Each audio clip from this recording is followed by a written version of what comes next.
Hey everybody, Mrs. Miller here, coming to you on a very rainy Tuesday afternoon with this week's Tuesday Book Talk. I know this might not be the best summertime weather for you, but it's the type of weather that makes you want to curl up on the couch with a really great book. And today's book that I'm going to tell you about is no exception. It's one of those books that on a day like today you want to curl up with and read all the way through in one sitting.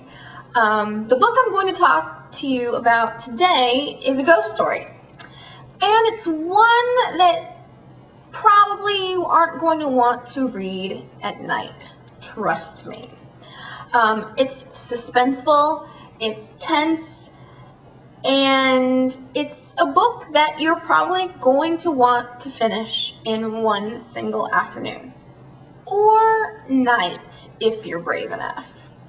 Today's book is called Jade Green, and it's by Phyllis, Reynolds, Naylor.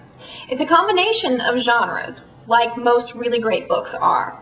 It's a little bit thriller, a little historical fiction, some coming of age, romance, and mystery.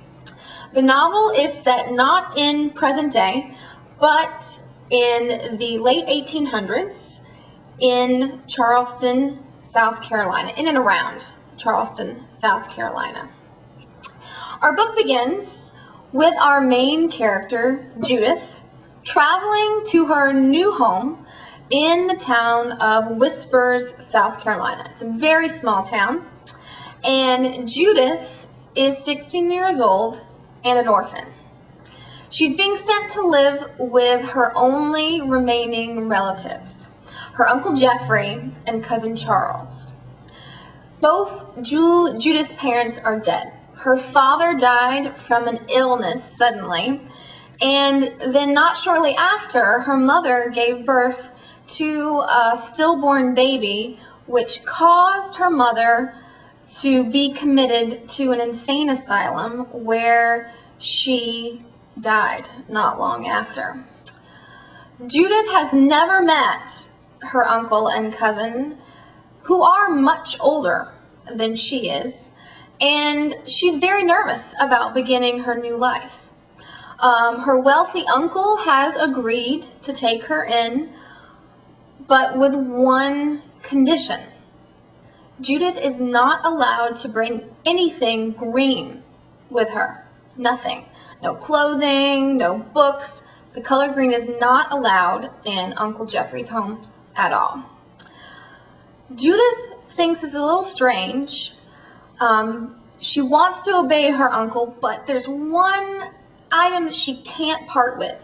It's a green silk picture frame that has a picture of her mother in it. Her mother gave it to her, and she doesn't want to leave it behind. And so she buries it deep into one of her trunks where she believes no one will find it, and thinking that the little picture and the frame won't do any harm. If Uncle Jeffrey doesn't know it's there, then nothing will ever go wrong.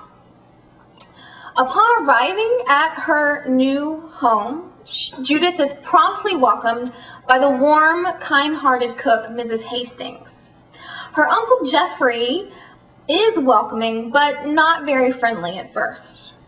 Her cousin Charles, who is 40 years old, much older than Judith, seems nice, but something about him makes Judith uncomfortable, but she can't quite put her finger on what it is exactly.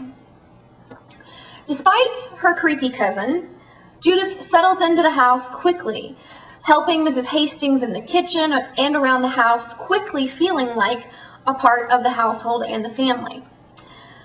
Judith gets a great surprise one afternoon when she meets Zeke Carey, the miller's son, who makes deliveries to the house, and upon their first meeting, it seems that maybe Zeke might have a little crush on her, and Judith may feel the same way. Judith even, at one point, gets a job in town at the hat-making shop, where she is able to make good friends and her own money to save. Even distant Uncle Jeffrey warms up to having her in the house, taking her on walks and singing along when she plays the piano at night after dinner. Despite her happy new life, something about the house creeps Judith out. She hears strange noises in the night, at first thinking it's just mice, but when she sets traps and nothing is caught, she realizes that's not the problem. Occasionally, she even feels like someone at night is in the room with her. At one point, she feels like someone touches her forehead, and she wakes up the night screaming and yelling. And when her Uncle Jeffrey and Mrs. Hastings runs in to help her, she just blames it on nightmares. Judith becomes afraid that she might be going crazy like her mother did. And so because of this, she doesn't tell anybody about these suspicions that she has.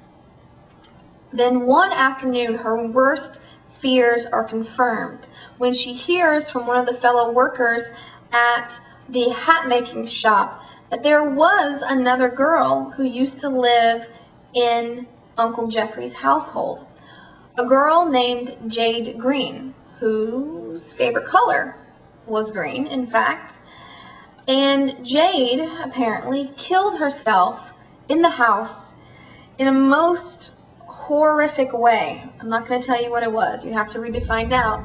But when Judith hears this, she begins to suspect that she's not going crazy, that maybe she's being haunted and the house is being haunted by the ghost of Jade Green.